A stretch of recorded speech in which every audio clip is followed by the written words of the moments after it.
Hello ਦੋਸਤੋ, ਕਿੱਦਾਂ ਜੀ? ਕਿਵੇਂ ਹਾਲ ਚਾਲ? ਕੀ ਹਾਲ ਹੈ ਜੀ ਤੁਹਾਡੇ ਸਾਰਿਆਂ ਦਾ? ਇਸ ਟਾਈਮ ਮੈਂ ਆਪਣੇ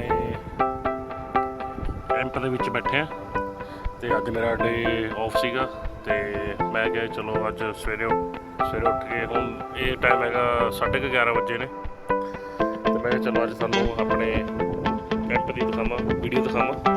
ਇਹ ਸਾਡਾ ਹੈਗਾ ਜੀ ਕੈਂਪ ਹੈ ਤੇ ਉਹ ਤੁਸੀਂ ਸਾਹਮਣੇ ਦੇਖ ਸਕਦੇ ਹੋ, ਹੈਗਾ ਸਾਡਾ ਟੈਨਿਸ ਕੋਰਟ ਤੇ ਉਹ ਜਿਹੜਾ ਹੈਗਾ ਉਹ ਸਾਡਾ ਹੈਗਾ ਜਿਮ। ਤੇ ਆਹ ਸਾਡੇ ਰੂਮਸ ਨੇ, ਇੱਧਰ ਆਹ ਸਾਰੇ ਰੂਮਸ ਨੇ ਬਾਰੀ ਹਰੇਕ ਰੋ ਦੇ ਵਿੱਚ 6 ਰੂਮਸ ਨੇ, ਤਾਂ 6 ਇੱਧਰ 6 ਇੱਧਰ 6 ਇੱਧਰ 6 ਇੱਧਰ